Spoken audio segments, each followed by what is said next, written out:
तमेव लोकशङ्करं नमामि शङ्करं गुरुं नमामि शङ्करं गुरुं नमामि शङ्करं गुरुं.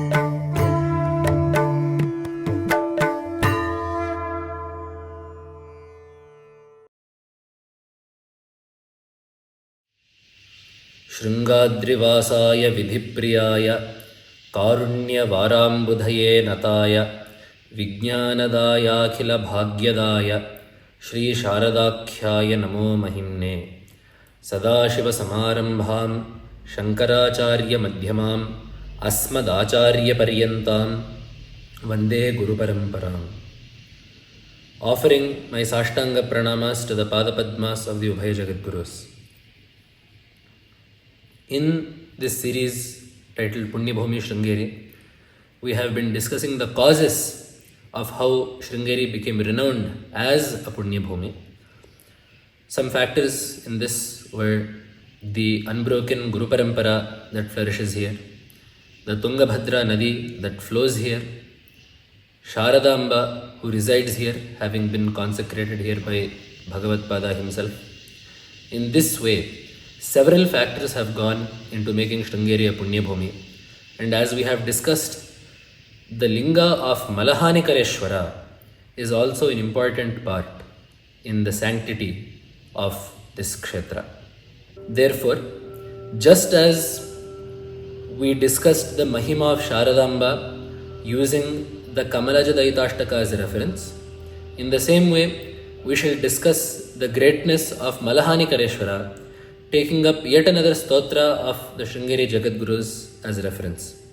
In this case, although many stotras have been composed on Malahanikareshwara by many different acharyas, for the coming few episodes, we will be looking at the Malahanikareshwarashtaka composed by Jagadguru Shri Shri Vidhusekhara Bharati Sannidhanam Varu on the occasion of the consecration of the Raja Gopura and Kumbhabhisheka of the Malahanikareshwara temple, which took place in Shobhakrin Maghamasa. This octet, this ashtaka, is composed in the Vasanta Tilaka meter, which we all are familiar with as the meter that the Lakshmi Nrsimha Karavalamba Stotra, the Venkateshwara Suprabhata, and many more popular stotras are composed in. In this stotra, alongside many Vedantic principles and intricacies of Parameshwara Tattva, are embedded various details about the temple, the deities that are placed in the temple, and the connection that Malahanikareshwara has had with the Sringeri Jagadgurus. So, in this stotra, the first verse we'll be looking at is Tungottamanga Vilasan Mragabhritkalaya Shrungadrivasa Rasikaya Maheshwaraya Shitamshu Bhaskara Krishanu Drishe Bhavani Bhartre Namostu Malahanikareshwaraya. To look at the overall meaning of the shloka now, Tungottamanga, on his lofty crest, Shiva bears Mrugabhrit Kala, the Chandra Rekha, Shrungadrivasa Rasika, he is fond of residing in Sringeri. Maheswara, he is the Supreme Lord, he is the Supreme Master of this universe. Shitamshu Bhaskara Krishanu Drishe, his three eyes are Surya, Chandra and Agni. Bhavani Bhartre, he is the husband of Parvati. To that Malahanikareshwara, I offer my namaskara. This is the overall meaning. If we now look at each word in detail, the stotra, Acharya has started the stotra with the word Tungottamanga Vilasan Mrugabhritkalaya. Here, Parameshwara's Uttamanga, his Shiras, is described as Tunga. It is very lofty, it is high. This is because we conceptualize Parameshwara in the Vishwarupa as Apatala Nabhasthalanta Bhavana Brahmanda Mavispurata. When Parameshwara is in his Vishwarupa, when we envision Parameshwara himself as the Vishwa, then his feet are touching the bottom of Patala and his head reaches the upper expanses of the Brahmanda. So upon such a lofty head shines the Mrugabhrit Kala, the Chandra Rekha, So Shiva bearing the moon on his head has a very specific significance.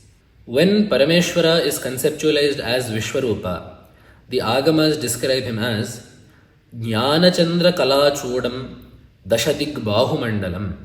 The 10 arms of Parameshwara, which are found in Dhana shlokas such as Shantam Padmasanastham Shishadharamakutam and other such Dhyana shlokas. The 10 arms of Parameshwara are none other than the 10 directions of this cosmos. And in the same way, Jnana Chandra Kalachudam, the crescent moon on Shiva's forehead, is nothing other than Jnana.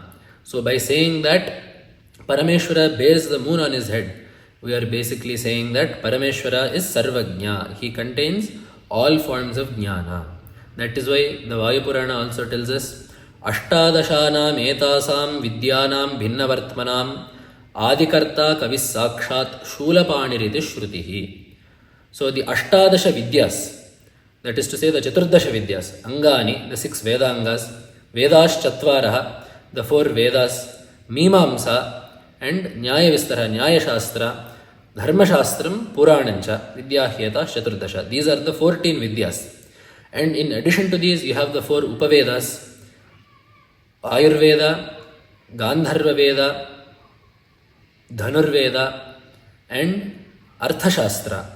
So, counting these 4 as well, you get 18 different types of Vidyas. And for all of these, Adikarta Kavihi, the first creator of these Vidyas, the progenitor of these Vidyas, the first teacher of these Vidyas is Shulapanihi, is Shiva himself. It is Shrutihi. This is what Veda tells us, because Veda also tells us that he is Ishanas Sarva Vidyanam. He is the master of all Vidyas.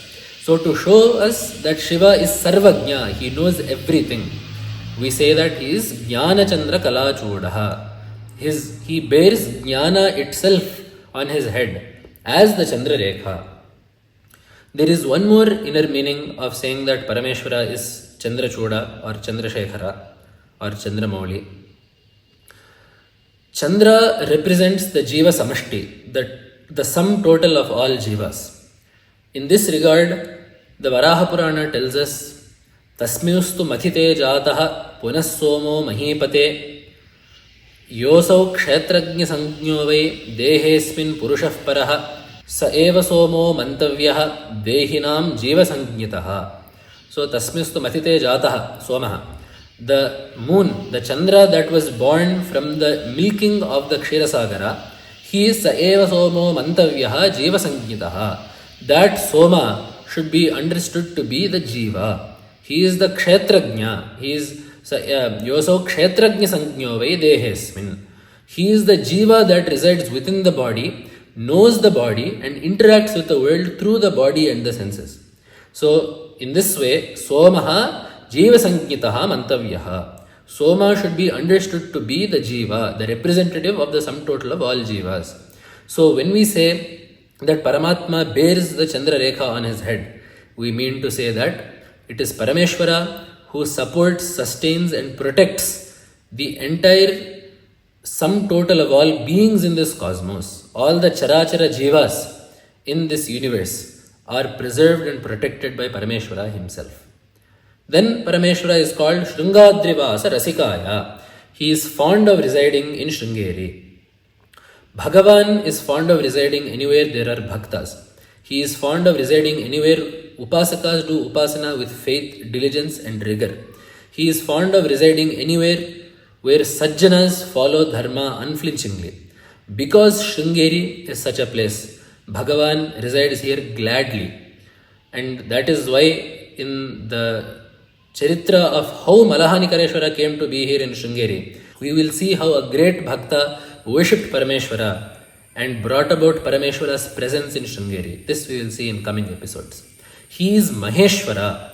Ishvara is anyone who controls, who commands. He is not just any Ishvara, but he is Maheshwara. He is the greatest of Ishvaras. That is why we get in Veda also, in Upanishad, Bhishasmadvatah pavate Bhishodeti Suryah Bhishasmadagnischendrascha Mrityardhavati Panchama iti. It is out of fear of that Parameshwara that Vayu performs his duty. It is out of fear out of that Parameshwara that the sun rises properly, that Surya rises properly. And it is out of fear of that Parameshwara that Indra, Agni, Yama and the other devatas perform their duties properly. What do we mean when we say that these devatas fear Paramatma? Whenever someone works under someone else, when an employee works under an employer, the employee will have a healthy fear of the employer, because the employee knows that if he does not perform his duty properly, he will face retribution from the employer. If his duty is not carried out faithfully, the employer will have to give him some shiksha, some dandana will have to be given. In the same way, Parameshwara, having created this entire cosmos, then delegated certain duties to Indra, Agni, Varuna, Vayu and all other devatas. So they recognize that although they may be controlling certain elements of Prakriti, Surya may control the sun, Vayu may control the wind, Indra may control the rains, Agni may control fire, but there is a controller above them as well. There is a Parameshwara who is a master of all of these devatas, and that these devatas are answerable to him. Knowing this, the devatas have a proper healthy fear towards Paramatma. So in this way, Paramatma is Maheswara. He is the supreme controller of this universe. Then Parameshwara is referred to as Shitamshu Bhaskara Krishanu Drishe. He whose three eyes are Surya, Soma and Agni. This is a very popular name of Shiva. That is why also we get in the Shiva Ashtottara Shatanamavali Sarvajñah Paramatmacha Soma Suryagni Lochanaha. What does it mean when we say that Surya, Soma and Agni are Shiva's three eyes? We mean that Parameshwara is Sarvasakshi. He sees everything. And to see you need eyes. The eyes are what are called a Tejasa Indriya. So the greatest Tejas that is found in the world will be acting as Parameshwara's eyes. The three greatest luminaries that we have in this world are the sun, the moon and Agni. So the sun sees everything that is done during the day, the moon sees everything that is done during the night, and Agni shines during the day and the night. So to say that Paramatma is Sarvasakshi, Paramatma sees everything, Paramatma knows everything, Paramatma knows every single act of Punya and Paapa committed by every single Jiva in this world. So his eyes that are the Sakshi for everything, that are the witnesses for everything, are Surya, Chandra and Agni. And furthermore, it is these three entities that are essential in the sustenance of the universe. So that is why we get in Gita also, Yadaditya gatan tejo jagad bhasayate khilam yat chandramasi yatcha agno tat tejo vidhi mamakam.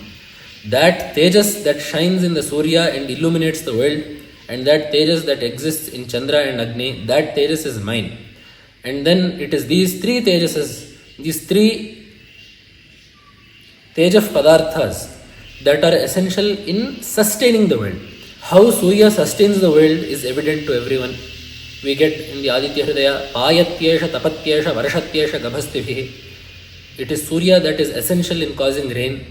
And in Dharma Shastra also we get Aditya Jayate Vrishtihi, Vrishter Annam Tataf Prajaha. It is from the sun that rains find their origin. It is due to the sun that the rains come. It is due to the rains that crops grow.